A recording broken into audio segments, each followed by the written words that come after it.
Hello friends, welcome back Spain news channel நண்பர்களே. தமிழக அரசியலில் ஒவ்வொரு நாளுமே நிறைய பிரேக்கிங் நியூஸ் வெளியாகிட்டே இருக்குது. ஒவ்வொரு பிரேக்கிங் நியூஸ் வெளியாகும் போது அந்த நியூஸ் என்னவா இருக்கும், அது நமக்கு எந்த அளவுக்கு யூஸ்ஃபுல்லாக இருக்கும் அப்படிங்கிற மாதிரி பார்க்க ஆரம்பிச்சிட்டோம். அரசியலையே பிடிக்காது அப்படின்னு இருந்த எல்லாருமே இப்போ அரசியலில் வரக்கூடிய நியூஸை தெரிஞ்சுக்கிறோம். காலையில் எந்திரிச்சு நம்மளுடைய வேலைகளை ஃபஸ்ட்டு பார்த்திங்கன்னு வச்சுக்கோங்களேன், செய்கிறோமோ இல்லையோ ஃபஸ்ட்டு பிரேக்கிங் நியூஸாக காலையில் என்ன நியூஸ் வந்திருக்கு, அதுவும் புதிய சிஎம் என்ன பண்ணியிருக்கிறாரு அப்படிங்கிறத தெரிஞ்சிக்கக்கூடிய ஆர்வம் எல்லாருக்குமே வந்திருக்கு. அந்த ஒரு சூழ்நிலையில் இப்போ பிரேக்கிங்காக காலையில் திமுகவுக்கு ஷாக் வந்து சிஎம் விஜய் அவர்கள் கொடுத்துருக்கிறாரு. சிஎம் விஜய் அவர்கள் ரத்து செய்த ஒரு விஷயத்தினால ஒரே நாளில் 2000 கோடி அவுட் ஆகிருக்கு. ஸோ இந்த நியூஸ் தான் தற்போது பிரேக்கிங்காக வெளியாகிருக்கு. அப்படி என்ன அவர் ரத்து செய்தார், ஒரே நாளில் 2000 கோடி என்ன அவுட் ஆகிருக்கு அப்படிங்கிறத வாங்க இந்த வீடியோவில் வந்து இப்போ பார்க்கலாம். மக்களவை மற்றும் சட்டமன்ற தேர்தல் முடிவுகளுக்கு பின் தமிழ்நாட்டில் புதிதாக பொறுப்பேற்றுள்ள தமிழக வெற்றிக்கழக அரசு முந்தைய திமுக ஆட்சி காலத்தில் கடந்த பிப்ரவரி மாதம் முதல் அறிவிக்கப்பட்ட சுமார் 2000 கோடி மதிப்பிலான டெண்டர்களை அதிரடியாக இப்போ இந்த ஆட்சியானது ரத்து செய்திருக்கு. இதில் குறிப்பாக மின்சாரத்துறை சார்ந்த டேங்கோகோ மற்றும் டிஎன்ஜிஇசிஎல் உள்ளிட்ட வாரியங்களில் 100க்கும் மேற்பட்ட முக்கிய ஒப்பந்த புள்ளிகள் இடம்பெற்றிருக்கு. இந்த திட்டங்களுக்கான மதிப்பீடு தொகை அவற்றின் உண்மையான செலவை விட மிக கூடுதலாக தயாரிக்கப்பட்டு முறைகேடுகளுக்கு வழிவகக்கூடிய வகையில் திட்டமிட்டப்பட்டதாக புகார்கள் எழுந்ததை அடுத்து புதிய அரசு இந்த அதிரடி தூய்மை நடவடிக்கை கையில் எடுத்துள்ளதாக துறை சார்ந்த வட்டாரங்களில் தகவல்கள் பரவிட்டுருக்கு. இந்த விஷயம் பரவுறதுனால இப்போ பார்த்திங்கன்னு வச்சுக்கோங்களேன், திமுக இடையே ஒரு கடும் ஒரு விஷயம் வந்து சொல்லப்படுது. இந்த விஷயம் அவங்க கொண்டு வந்தது ரத்து செய்யப்பட்டதுனால அவங்க ரொம்ப கோபத்தில் இருப்பதாக அரசியல் வட்டாரத்தில் சில தகவல்கள் கசிந்திருக்கு. ஸோ இந்த ஒரு விஷயந்தான் இப்போ ட்ரெண்டிங்காக பரவிட்டுருக்கு. காலையிலே இந்த நியூஸ் வெளியானதுனால மக்களிடையே பார்த்திங்கன்னு வச்சுக்கோங்களேன், ரொம்ப வந்து ஒரு அதிர்ச்சியை ஏற்படுத்தியிருக்கு. இன்றைக்கி தான் பார்த்திங்கன்னு வச்சுக்கோங்களேன், பொறுப்பேற்கிற ஒரு விழாவும் நடந்துகிட்ருக்கு. இந்த ஒரு விழாவுடைய நேரத்தில் அதிரடியாக சிஎம் விஜய் அவர்கள் இந்த மாதிரி ரத்து செய்தது பெரிய ஒரு கேள்விக்குறியாக திமுக மத்தியில் எழுந்திருக்கு. அதோடு திமுக இது திரும்ப கொண்டு வரணும் அப்படிங்கிறதுக்காக அடுத்து ஏதாவது பண்ணலாம் என்பது அரசியல் வட்டாரங்களில் சொல்லப்படுது. ஸோ அடுத்து என்ன நடக்கும் அப்படிங்கிறது பொறுத்திருந்து தான் வந்து நாம் பார்க்கணும். ஆனால் இந்த 2000 கோடி பார்த்திங்கன்னு வச்சுக்கோங்களேன், இது வந்து பொய்யான இது. அது மட்டும் இல்லாமல் இதுக்கு இவ்வளோ ஆகாது அப்படிங்கிற காரணத்தை வந்து நல்லா ஆராய்ந்து பார்த்து அதுக்கப்புறம் தான் ரத்து செய்யப்பட்டதாக தகவல்கள் வந்து வெளியாகிருக்கு. ஸோ இதை பற்றி உங்களுடைய கருத்து என்ன அப்படிங்கிறத கமெண்ட் பண்ணுங்கள். அதோடு பார்த்திங்கன்னு வச்சுக்கோங்களேன், நான் தான் எல்லாம் தனக்குத்தானே பதவி அந்த மாதிரி தட்டி தூக்கக்கூடிய செயலாளராக தாவேகாவில் ஒரு உச்சக்கட்ட உட்கட்சி பூசலானது வெடிச்சிருக்கு. இதனால் செம்ம அப்செட்டில் சிஎம் விஜய் இருப்பதாக இன்னொரு பக்கம் இந்த தகவல்கள் கசிந்திருக்கு.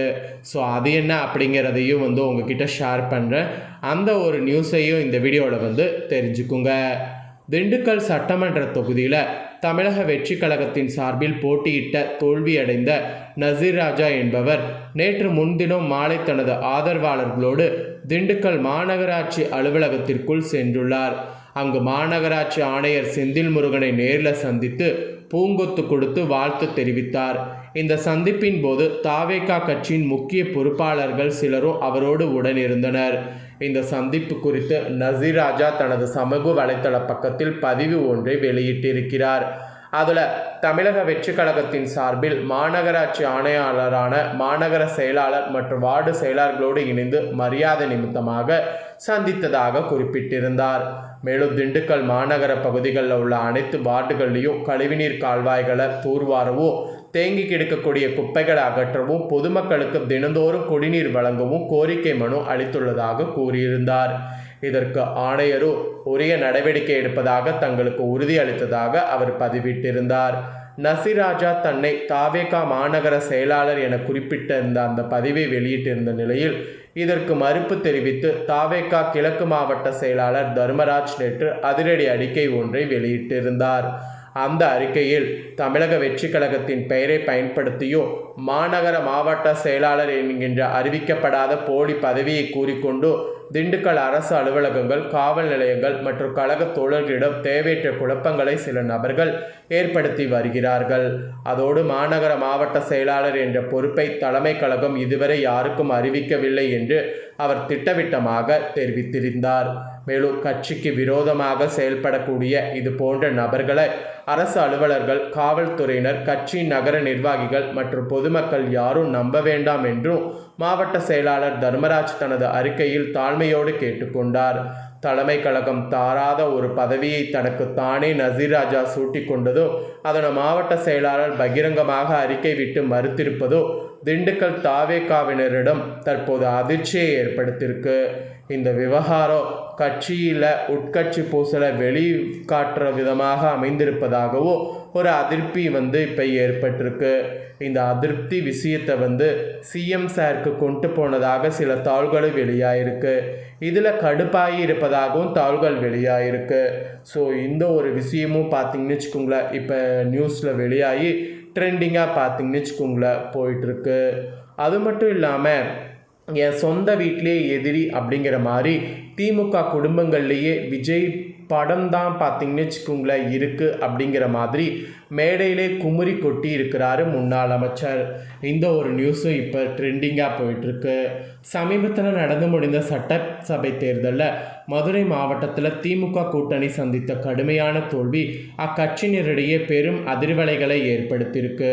மதுரையில் உள்ள 8 தொகுதிகளை தமிழக வெற்றி கழகம் கைப்பற்றியுள்ளது. குறிப்பாக திமுகவின் முக்கிய முகங்களான அமைச்சர்கள் மூர்த்தி மற்றும் பிடிஆர் பழனிவேல், தியாகராஜன் ஆகியோர் தங்களது தொகுதிகளில் தோல்வியை தழுவினர். திருமங்கலம் தொகுதியில் திமுகவின் செடப்பட்டி மணிமாறனும், மேலூர் தொகுதியில் காங்கிரஸ் வேட்பாளர் மட்டுமே வெற்றி பெற்ற நிலையில் தேர்தல் முடிவுக்கு பின் காங்கிரஸ் கட்சி தாவேகாக்கு கூட்டணிக்கு மாறியதால் தற்போது மதுரையில் திமுகவிற்கு ஒரே ஒரு எம்எல்ஏ மட்டுமே எஞ்சிருக்கக்கூடிய சூழல் உருவாகியிருக்கு. இந்த படுதோல்வி குறித்து அக்கட்சியின் முன்னாள் அமைச்சர் மூர்த்தி தொண்டர்களிடையே மிகவும் உருக்கமாக பேசியுள்ளார்.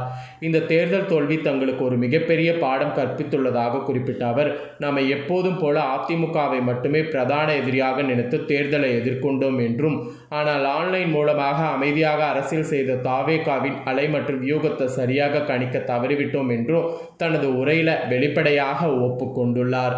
மேலும் அவர் பேசும்போது திமுக ஆட்சியில் மக்களுக்கு தேவையான எண்ணற்ற நலத்திட்டங்களை நிறைவாக செய்திருந்த போதிலும் இன்றைய தலைமுறை இளைஞர்களுக்கு கவரக்கூடிய வகையில் சோசியல் மீடியாவில் அரசியல் செய்வதில் கோட்டை விட்டுவிட்டதாக குமுறினார். நம்மளுடைய சொந்த திமுகவினருடைய குடும்ப உறுப்பினர்களே தங்களுடைய மொபைல் ஃபோன்களில் நடிகர் விஜயின் படத்தை அதாவது டிபியாக வைத்திருப்பதை பார்க்கும்போது நெஞ்சு வேதனையாக இருக்கிறது. இனி வரக்கூடிய நாட்கள் நம்ம குடும்பத்தினருடைய மொபைலுடைய இதில் முதலமைச்சர் ஸ்டாலின் படத்தினை வைக்க அறிவுறுத்த வேண்டும் என்று தொண்டர்களுக்கு வேண்டுகோள் விடுத்துள்ளார். அதோடு உட்கட்சி மோதல்களுக்கு இந்த தோல்விக்கு ஒரு முக்கிய காரணமாக சொல்லப்படக்கூடிய நிலையில் மதுரை திமுகவை இனி அடிமட்டத்திலிருந்து மீண்டும் கட்டமைக்க வேண்டிய கட்டாயம் ஏற்பட்டிருக்கு. எனவே திமுகவில் இருக்கக்கூடிய இளைஞர்கள் அனைவரும் சோசியல் மீடியாவில் தீவிரமாக செயல்பட்டு கட்சிக்கு எதிராக வரக்கூடிய விமர்சனங்களுக்கு பதிலடி கொடுக்க வேண்டும் என்று மூர்த்தி கேட்டுக்கொண்டுள்ளார். தேர்தல் தோல்வி குறித்து ஆராய வரக்கூடிய விசாரணை குழுவிடம் தங்களுடைய குறைகளை எவ்வித ஒளிமறைமின்றி வெளிப்படையாக கூற வேண்டும் என்றும் தற்போதைய சூழலில் திமுகவிற்கு சுய பரிசோதனை மிகவும் அவசியம் என்று அவர் அழுத்தமாக குறிப்பிட்டுள்ளார். இதுவும் சமூக வலைத்தளங்களில் வெளியாகி வைரலாயிட்டிருக்கு. ஸோ இதை பற்றிய கருத்து என்னங்கிறதையும் கமெண்ட் பண்ணுங்கள். ஸோ இந்த ட்ரெண்டிங்கான நியூஸ்களை நீங்கள் தெரிஞ்சுக்கணுங்கிறதுனால தான் உங்ககிட்ட ஷேர் பண்ணேன். இதை உங்கள் ஃப்ரெண்ட்ஸ் ஃபேமிலியில் பார்க்கணும்னு நினச்சிங்கன்னா ஷேர் பண்ணுங்கள். புதிய நியூஸை தெரிந்து கொள்ள சேனலை சப்ஸ்கிரைப் பண்ணுங்கள். நன்றி, வணக்கம்.